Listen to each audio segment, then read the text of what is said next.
पहिलं मला सर्वांनी शब्द द्यायचे, मी जो काही निर्णय घेणार तो निर्णय सगळ्यांना संभाजीराजा आगे बढ़ो, हम तुम्हारे साथ हैं। संभाजीराजा आगे बढ़ो, हम तुम्हारे साथ हैं। राज्य पक्षाचा मला पूर्ण कल्पना आहे, आपण पूर्ण महाराष्ट्रातून आलेलो, रात्रभर प्रवास करून आलेलो, नांदेडमधून आलेत, लातूरमधून आलेले, परभणीतनं लोक आले, नाशिकमधून लोक आले, पुण्यातून आलेले, बीडमधून आले, आमच्या जरा कोल्हापूरमधून जरा कमी आले आहे कोल्हापूरचे, जालनावरून आले, बीडवरून आले, बरं धाराशिवरून आले, पूर्ण महाराष्ट्रातून लोक आले. तर आपला हेतू काय, पहिलं म्हणजे मुंबईत येणं गरजेचं होतं, आपण आलो. दुसरं कोणाला असतं पोलिसांनी थांबवलं नसतं, कारण का आपला हेतू प्रामाणिक होता. आपला हेतू शिवाजी महाराजांच्या स्मारकाच्या संदर्भात होता, म्हणून आपला प्रामाणिकपण होतं, म्हणून त्यांनी आपल्याला इथंपर्यंत आणून दिलं. आता त्यांनी नियमाचे मला थोड्या अटी सांगितलेले, नियमाचे ऍक्ट सांगितले की तिथं 5 माणसाच्या वर अशा वेळी अलाव करत नाही. त्याला सुरक्षेचे अनेक नियम आहेत, बोटी जाण्याचे असतील किंवा तिथं काही गडबड काही घोटाळा जर झाला तर त्याला सगळे जबाबदार आहेत. आपल्याला शेवटी हेतू काय की तुम्ही प्रतीक आहेत सगळ्यांचे, पण 13 कोटीतल्या लोकांना हा विषय समजायला पाहिजे, आणि म्हणून आपण सगळ्यांचं प्रतिनिधित्व करत आपण सगळे इथं आलोय.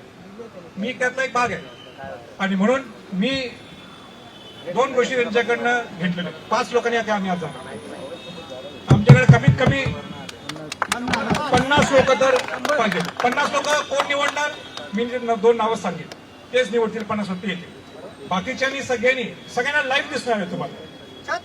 बाकीच्यांना माझ्या 1 मिनिट फेसबुक पेजवर माझ्या लाईव्ह असेल, किंवा आणि मला माहित नाही मीडियाचं, पण माझ्या फेसबुक पेजवर तर लाईव्ह असणार आहे. तुम्हाला सगळं म्हणजे जे काय टेलिकास्ट होईल तिथं ते सगळं तुम्हाला दिसेल. माझी विनंती राहणार, मुंबईत आपण आलोय, आपल्याला कुठे गालबोट लागतं का, आणि गालबोट म्हणजे तो आपल्याला लागत नाहीये, ते शिवाजी महाराजांच्या प्रामाणिकपणे आपण या कामासाठी आलोय, म्हणून प्रामाणिकपणाने सगळ्यांनी राहायचं. आपापल्या गाडीत सगळ्यांनी बसायचं. उलट कायदा असा सांगतो आझाद मैदानाला जायला पाहिजे, मी म्हटलं आझाद मैदानाला मुलं जाणार नाही. मग काय करायला, त्याचा मार्ग काय, पर्याय काय, तर एक लाईननी गाड्या लावायच्या, एक यू टर्न घेऊन सगळ्यांनी गाड्या लावायच्या, आणि सगळ्यांनी आपलं गाडीत बसा.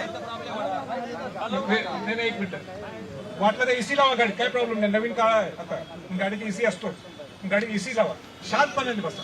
आणि जे 50 लोक, मला वाटते एक अंकुश कदम, धनंजय जाधव, आणि कोण आहे, आणि माधवराव देवसकर, आप्पा, असेच एक 3-4 निर्णय घेतील. हे कोण 40-50 लोक आहेत, मला धरून मलाच तरी कार्यक्रम करा.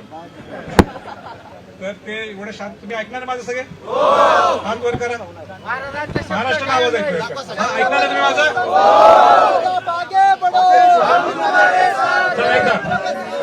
चला एकदा छत्रपती शिवाजी महाराज की.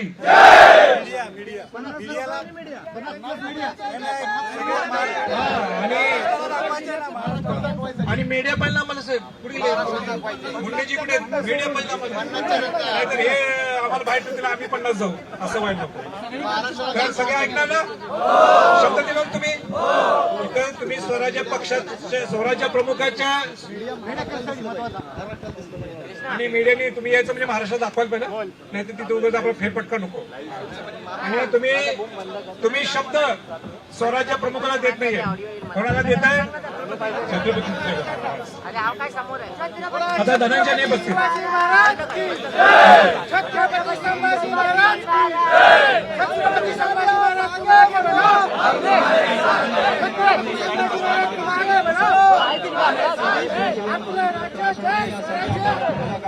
तर संभाजीराजे आपल्या भूमिकेवर ठाम असतानाच पोलिसांनी त्यांना काही अटी शर्तींसंदर्भात माहिती दिली, आणि त्यानंतर आता 40 ते 50 कार्यकर्त्यांसोबत ते अरबी समुद्राकडे जाणार आहेत, वाटचाल करणार आहेत. आणि उर्वरित कार्यकर्त्यांना आपण पाहतोय त्यांनी शांततेच्या मार्गाने परत जाण्याचं आवाहन केलेलं आहे.